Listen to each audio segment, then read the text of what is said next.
Bismillahirrahmanirrahim. Assalamualaikum warahmatullahi taala wabarakatuh dan selamat sejahtera. Hai, apa khabar? Terima kasih kerana sudi menonton video cikgu pada kali ini.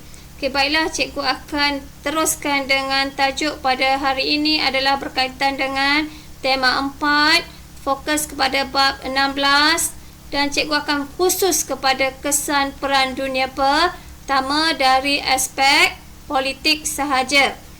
Kita tengok apa hasil pembelajaran setelah anda menonton video cikgu ini. Sekurang-kurangnya anda boleh menulis 4 kesan daripada aspek politik.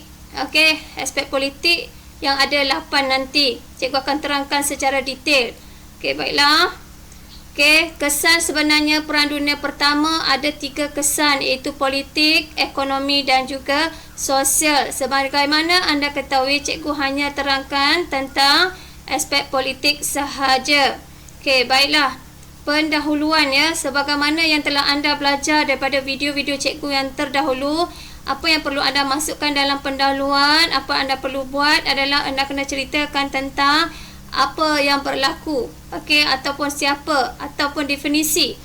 Dalam bahagian ini cikgu akan ceritakan tentang apa dia Perang Dunia Pertama. Perang Dunia Pertama meletus pada bulan Ogos 1914, merupakan peperangan yang melibatkan negara di benua Eropah sahaja, iaitu di Britain, Perancis, Jerman, Rusia, Austria-Hungary, Belgium, Serbia, Itali, Bulgaria dan juga Turki. Peperangan ini bermula dengan serangan Jerman ke atas Belgium pada 4 Ogos 1914. Ditambah pula dengan penyertaan Amerika Syarikat pada tahun 1917 yang memihak kepada Britain, Perancis, menyebabkan Jerman dan sekutunya telah tewas. Perang ini ditamatkan menerusi beberapa perjanjian yang dibuat secara berasingan antara pihak yang menang dengan pihak yang kalah. Ini pun dah memadai untuk awak membuat pendahuluan dan masukkan di akhir ayat mesti masukkan apa? Mesti masukkan isi-isi yang kita akan tulis dalam fakta nanti. Isi fakta bahagian yang kedua. Baiklah, cikgu nak tambah saja ni.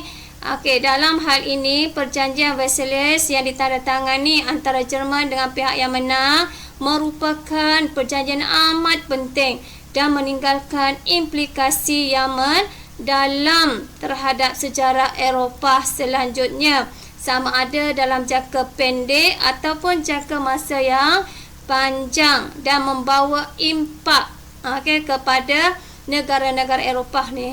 Ulang balik terutama dari aspek politik. Ini adalah untuk pengetahuan anda. Baiklah, dari aspek politik ada semua sekali ada kesan dia ada 8.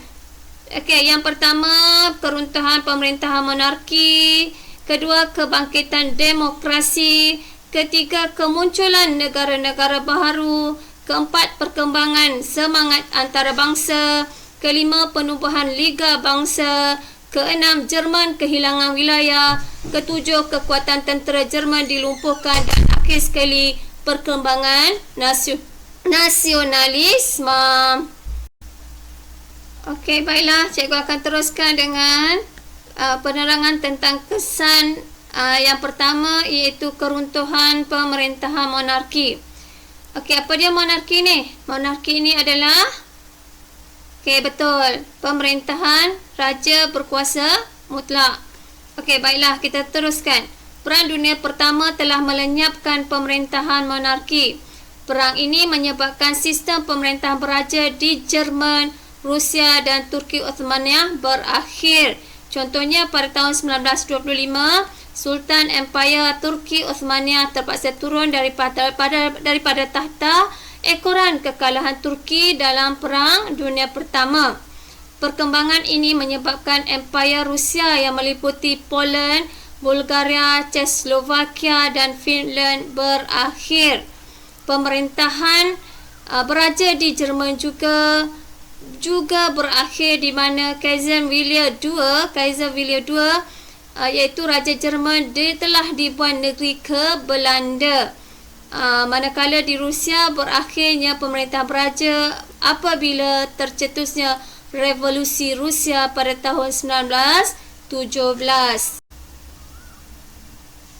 Baiklah, yang kedua, kebangkitan demokrasi.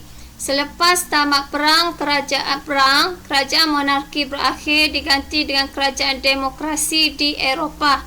Hal ini membawa kepada kemunculan kerajaan republik di Rusia, Turki, Jerman, Austria, Poland, Lithuania, Latvia dan Estonia. Kerajaan Turki Uthmaniyah yang tumbang pada tahun 1923 yang diasaskan oleh Kemal Atatürk telah berakhir, manakala di Jerman sebuah kerajaan republik didirikan apabila Maharaja Empire Jerman dibuang negeri.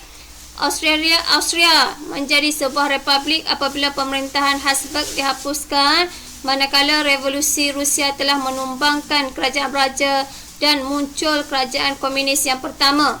Baiklah, ini kebangkitan demokrasi. Seterusnya,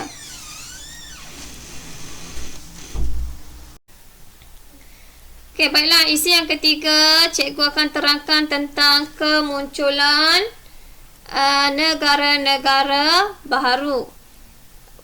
Perjanjian Versailles 1919 telah mengubah peta Eropah. Antara negara baru yang muncul daripada Empire Rusia ialah negara Poland, Finland, Estonia, Latvia dan Lithuania. Negara-negara baru daripada Empire Turki Uthmaniyah ialah Lebanon, Syria dan Iraq. Seterusnya daripada Empire Austria-Hungary ialah Austria, Hungary, Czechoslovakia dan Yugoslavia. Kita tengok peta ni peta Eropah yang sebenarnya ni Empire Jerman. Kita tengok Austria-Hungary, Empire Austria-Hungary. Semua ini Rusia, Empire Rusia. Jadi apabila berlaku perang dunia pertama, ini Czechoslovakia, Poland, Romania, ini adalah negara-negara kecil yang muncul di benua Eropah selepas berlaku perang dunia kedua. Ini peta Europe 1923. Baiklah, cikgu akan teruskan dengan isi yang keempat dan juga yang kelima, di mana isi yang keempat, perkembangan semangat antara bangsa. Perkembangan semangat antarabangsa mulai muncul selepas Perang Dunia Pertama di seluruh dunia, terutama di benua Eropah. Kesengsaraan, kemusnahan, keperitan hidup telah memberi kesedaran tentang kerjasama antara negara bagi memulihkan keamanan dan keharmonian sejagat. Keadaan ini menjadikan Persidangan Damai Paris 18 Januari 1919 sebagai asas mencorakkan dunia.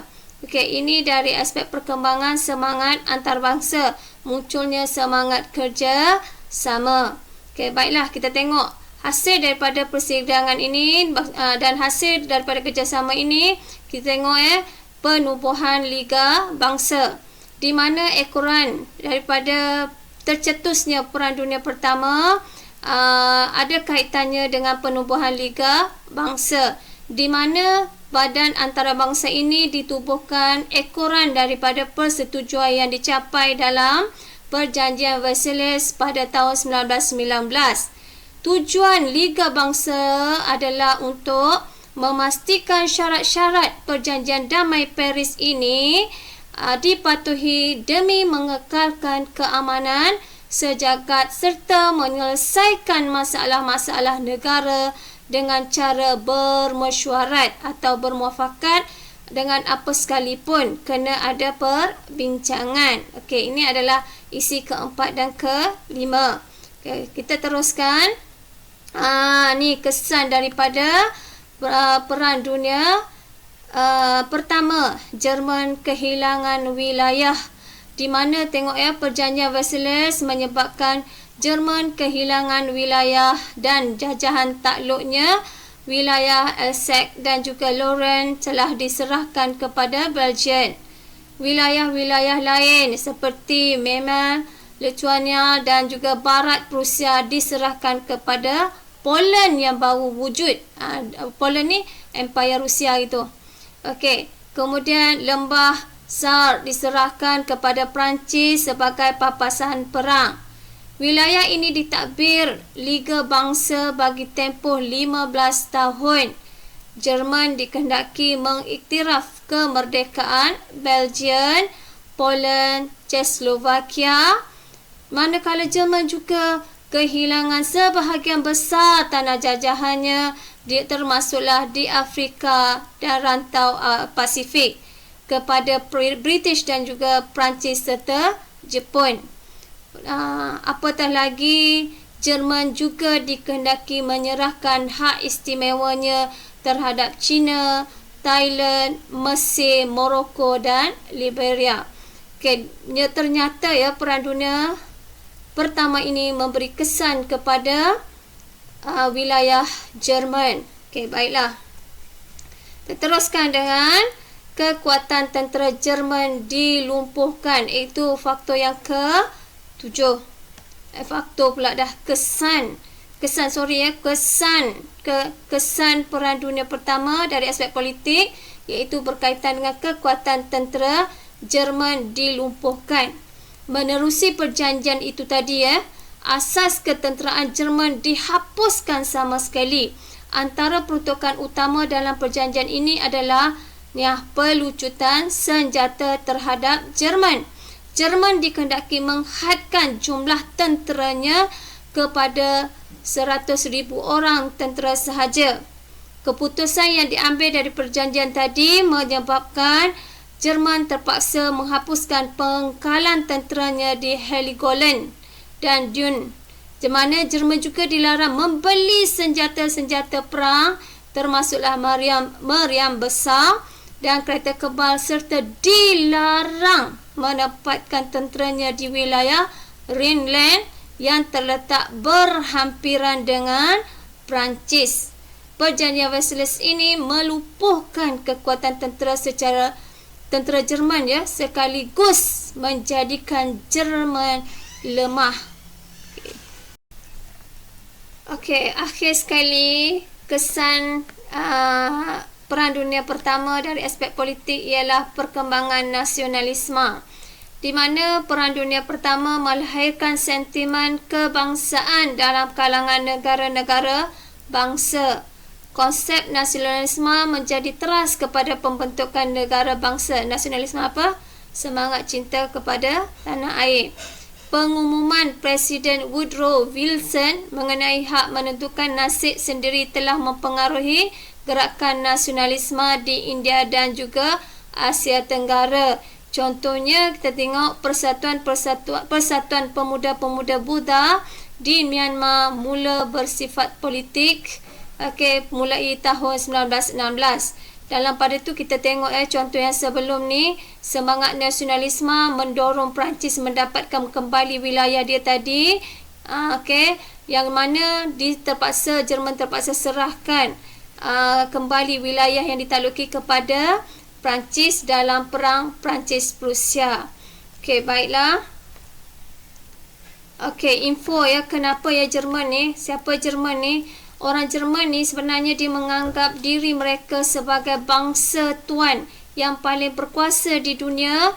Sikap ini menyebabkan orang Jerman tidak dapat menerima kebangkitan negara lain, khususnya di Perancis. Akhir sekali kesimpulan di mana anda kena buat untuk kesimpulan, iaitu apa yang ada dalam isi dan apa yang berlaku selepas itu. Untuk Perang Dunia Pertama memberi impak terutama dari aspek politik seperti keruntuhan monarki dan Jerman kehilangan wilayah serta muncul negara-negara baru.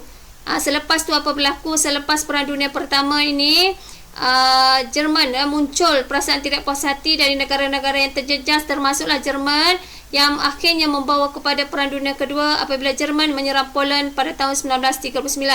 Ini adalah kesimpulan. Okey, seterusnya cikgu nak tunjuk pada anda di mana rujukan cikgu untuk menyiapkan video ini, dan kredit kepada pelajar cikgu Maha Seri dan Kashmini dari SMK Taman Forest High. Okey, baiklah.